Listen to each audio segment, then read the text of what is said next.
Petit Kevin, Devenu roi, choisit son épouse et la mère de ses enfants. il s'y prend comment? Bah alors je pense que déjà, s'il est roi, il a une chance, c'est qu'il échappe à la coercition romantique. Parce que nous ne pouvons pas y échapper. Il est très difficile pour nous qui ne sommes rien d'expliquer à une femme, par exemple, que nous sortons du dogme romantique et que nous ne pouvons pas être le meilleur amant, l'amant, le meilleur ami, le meilleur père, le gourou, le comptable, le copain et le conjoint de sortie. Ça, c'est le mythe romantique, c'est de remplir 10 ou 15 fonctions dans une seule personne qui doit être l'absolu indépassable, le palier incompressible. Donc déjà, s'il est roi, il va avoir une chance, c'est qu'il va pouvoir dissocier un petit peu son éros de sa philia et de son agapé. L'éros, c'est qui on désire, la philia, c'est l'amour pour ses enfants et ses proches, et l'agapé, c'est l'amour divin, enfin le respect du divin et du Seigneur. Donc s'il est pieux, bon, ben, l'agapé le regarde. S'il est roi, il aura probablement une forme d'amour, de respect, de déférence pour de toute façon ceux qui sont siens, la famille royale. Et à la limite, l'éros sera réglé, comme sous l'Empire romain, par des courtisanes. Je pense par l'éros pur sera de toute façon une question de courtisanes dont le sort sera de les accompagner tout au long de leur règne dans des petites maisons discrètes, dans des alcôves pas trop loin du palais. Donc finalement, en fait, c'est plus simple que nous, puisqu'il est délivré, encore une fois, de la coercition romantique, donc il peut finalement aller à gauche pour le désir, aller au milieu pour la reproduction, et aller à droite pour l'amour familial et divin. Donc à la limite, Ne change rien, n'essaie pas de devenir un homme du peuple. Ta position est la plus ben, c'est tenable. ça. En fait, Et c'est la note qui est absolument paradoxale, tiraillée par des contradictions insolubles. en fait, il n'est pas très difficile de choisir la mère de ses enfants. Il est difficile de choisir la mère de ses enfants si elle doit être en plus notre meilleure amie, une amante exceptionnelle, notre comptable, notre femme de ménage. Et c'est là que ça devient, c'est là que le puzzle ne fonctionne plus. C'est là qu'il manque des pièces. Dans la mesure où on est simplement sur une certaine image de la mère, il y a des femmes qui l'incarnent. De la même façon qu'il y a plein de femmes qui incarnent l'éros, tu vois. Enfin, vous voyez. Finalement, cette séparation des pouvoirs, entre guillemets, cette séparation de son érotique, de son érotisme et de son rôle de reproduction, de descendance, bah, finalement, lui simplifie beaucoup la chose. Ouais, il est gagnant sur ce point-là. Mais nos dirigeants, nos rois élus par la sainte démocratie, fonctionnent de la même façon. Ouais. Ils ont un certain nombre, ils ont un cortège, vous lisez leur biographie, vous attendez qu'ils trépassent ou qu'ils soient un petit peu âgés, qu'ils puissent se lâcher, vous lisez leurs autobiographies. Tu penses pas que tu penses que Macron a dissocié. Brigitte n'est pas et l'amante idéale la future mère de ses enfants, ça semble douteux. Non, non, alors moi j'ai une vidéo à ce sujet qui a été très très regardée d'ailleurs, qui a quasiment fait 1 million de vues, c'est ma seule vidéo à 1 million de vues, où j'ai expliqué que le cas Macron est un peu différent et qu'en réalité il a tout à fait le profil de l'étudiant à Sciences Po, qui, par ambition personnelle et pour se donner corps et âme à son ambition personnelle, car quand même, pour en penser ce qu'on veut, c'est un don corps et âme, nuit et jour, de quantité de travail et de réseau. En réalité, beaucoup d'étudiants de Sciences Po et de l'ENA, étant passé par Sciences Po moi-même, en fait, font un choix en fait, de se mettre en couple le plus vite possible, avec à peu près quiconque. Ils ne sont pas très regardants, enfin, ils sont regardants socialement, mais ils ne sont pas très regardants sur ce que le peuple irait regarder, en fait. Sur, je sais pas quoi, qu'elle embrasse divinement ou qu'elle fasse la brouette bengalaise n'a aucune importance.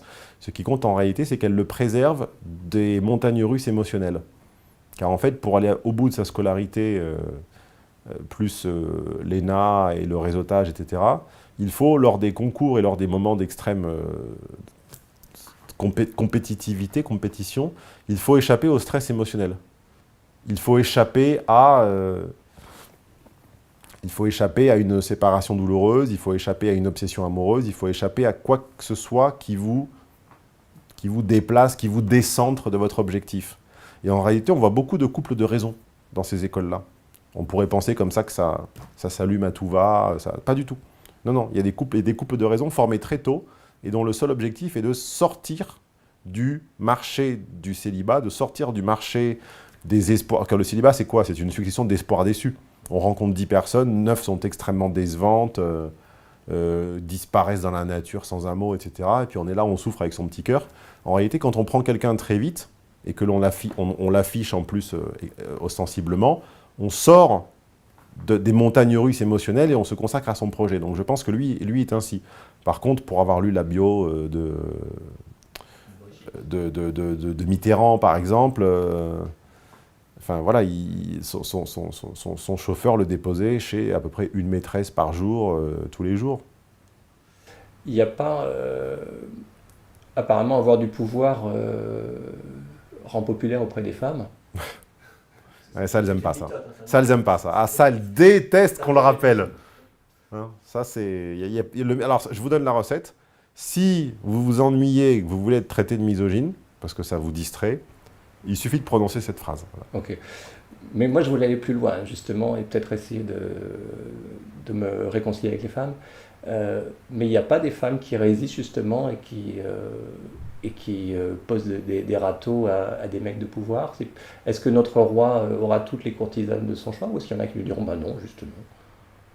Non, il aura toutes les courtisanes qu'il n'a pas choisies. Est-ce que dans la vie, on peut avoir une femme qu'on a choisie? Alors, dans la vie, il faut être... Alors, il y a deux questions dans une. Ou est-ce qu'on a... Il y a ce qui vient, enfin, il y a ce qui nous est permis, et on choisit parmi ce qui nous est permis. Mais le choix n'est pas dans l'absolu. Alors, voilà, là, vous réconciliez les deux questions en une. Bonne interview, d'ailleurs. Je remarque que c'est une interview bien menée, c'est ce qui est rare. Ils sont mieux menés que les interviews d'M6. Vous pourriez postuler chez eux. Non, alors, c'est bien. Alors là, vous voyez, c'est exactement ce que j'appelais tout à l'heure le tragique. Le tragique n'est pas quelqu'un qui larmoie. Le tragique, c'est quelqu'un qui admet les contraintes. Et ce que vous venez d'exprimer est la contrainte absolue. C'est-à-dire, on ne peut faire un choix que parmi les gens qui nous ont présélectionnés. C'est une contrainte. L'utopiste dirait, non, non, moi, par ma persévérance, par ma singularité, par mes efforts et par que sais-je, j'irai chercher jusqu'au bout de la nuit, comme disait le haïku japonais, à l'époque où je disais des haïkus japonais, au fond des flots repose une perle blanche, le vent peut souffler, la mer devenir furieuse, je n'aurai de cesse que je ne l'ai prise. Donc ça, c'est la vision utopiste des choses, hein, c'est que le vent, la tempête ne nous empêcheront pas d'atteindre la personne, la bien-aimée. Ce n'est pas du tout ma vision. La vision tragique, c'est qu'en réalité, on ne plaît qu'à des gens dont on est la part de camembert. Alors la part de camembert, c'est une théorie à moi, que mon éditeur ne m'a même pas laissé écrire dans mon livre, on m'a dit, dans mon deuxième livre, on m'a dit non mais le camembert ça fait peur, on ne comprend pas. C'est très simple. On a tous joué à un jeu qui s'appelle le Trivial Pursuit, quand on était jeune. Et au Trivial Pursuit, il y avait cette petite pièce ronde avec 6 ou 8 parts de camembert de différentes couleurs. En réalité, ce que j'explique, et ça c'est de 100% de moi, c'est que jeune, on n'a pas de goût, on n'a pas de style. Si vous allez demander à des garçons d'une dizaine ou d'une douzaine d'années dans une cour de récréation quel est leur style de fille, ils n'en ont aucun. Brune, blonde, grande, rousse, petite. C'est une question qui n'a même pas lieu d'être, en fait. Et en réalité, 40 ans plus tard, vous allez demander au même homme qui a eu, je sais pas, 3 femmes de divorce et 13 maîtresses, vous allez lui dire quel est ton type de femme, et vous aurez une liste extrêmement détaillée de 5 ou 10 points correspondant au type de femme avec lequel il s'entend. La réalité, c'est que on perd en fait sur ce au Trivial Pursuit, on part d'un camembert vide et puis on complète avec les couleurs jusqu'à ce qu'il soit complet. Dans la vie, c'est le contraire. On part d'un camembert plein où tous les styles sont finalement envisageables. Et c'est les échecs de nos premières relations qui ôtent les parts. C'est-à-dire qu'en fait, l'homme de 50 ans, s'il sait exactement ce qu'il aime et ce qu'il n'aime pas, c'est par suite d'échecs. Donc il a essayé la femme fatale, il a souffert, il a essayé la boniche, il a souffert, il a essayé l'ultra carriériste, il a vu que ça ne fonctionnait pas, Et finalement, il a enlevé ces 3 genres-là, ces 3 parts-là, et il va lui rester finalement, je sais pas quoi, la sportive, la drôle, et puis voilà. Et donc en fait, on fonctionne à l'envers, et donc on est être la part de camembert de quelqu'un, ça veut dire qu'on évoque spontanément à une personne un style d'homme avec lequel ça a marché. Car les gens, et a fortiori les femmes, ne tombent jamais amoureux de ce qu'ils ne connaissent pas. Ça n'existe pas, ça n'est pas possible. Le coup de foudre, c'est reconnaître une part de camembert. Hein, on est spontanément amoureux de quelqu'un qui est l'incarnation physique, la réification, l'incarnation d'une idée que l'on se faisait de la femme idéale à un moment de sa vie. Et quand on la croise en vrai, tout à coup on se dit, la preuve, elle existe puisqu'elle est là. Il y a peut-être que vous avez eu vous avez eu ce type de coup de foudre, ou en tout cas vous êtes resté subjugué sous le joug, la bouche ouverte, devant une femme quand vous aviez, je sais pas, 30 ans par exemple. La même femme, vous l'auriez vue à 20 ans, vous ne l'auriez pas regardée. Votre goût s'est affiné, et il s'affine par l'échec et par les impossibilités. Voilà. C'est quelque chose qui est valable pour les deux sexes. C'est quelque chose qui est valable pour les deux sexes, avec la petite différence que les femmes sont encore plus sous la contrainte et sous l'emprise de cette fameuse règle où on ne tombe amoureux que de ce qu'on connaît. Quand on est trop singulier, on n'intéresse personne. On peut intéresser parce qu'ensuite on a d'autres armes qui sont, on va pas les lister ici, mais quand on a un goût, quand on a un hobby, un passe-temps inconnu et incompréhensible, quand on a une activité... C'est une règle qui est sérieuse ou c'est quelque chose qu'on se dit a fortiori pour se remonter le moral après des échecs? Moi, je vous dis, faites l'expérience. Ayez par exemple un métier relativement rémunérateur, mais inexplicable ou très difficilement explicable, et même quand vous l'avez expliqué en détail, qui n'évoque rien dans l'inconscient collectif féminin. Quand je dis qu'il n'évoque rien, c'est-à-dire qu'il ne soit pas trader, avocat, médecin, acteur de cinéma, etc. Imaginons par exemple que vous soyez sociologue, auteur, conférencier, que vous ayez une chaîne YouTube. Statisticien. Et imaginons que vous ayez vous génériez, vous ayez un revenu en fait tout à fait similaire à ce que serait celui d'un médecin ou à ce que serait celui d'un avocat.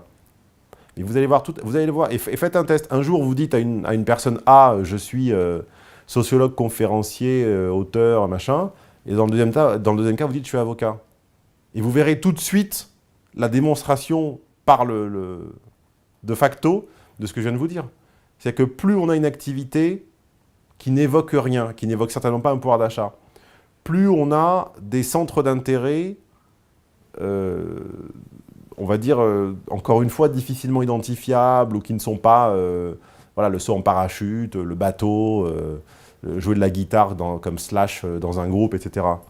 Vous allez voir qu'en réalité, finalement, ça ne fascinera que vous, mais vous n'aurez aucun pouvoir d'attraction spontané sur les femmes. Il faudra le développer par un charisme, par une aisance, mais il vaut mieux à la limite, aura beaucoup plus de choix un trader abruti qu'un statisticien de génie. Et c'est triste, mais c'est comme ça.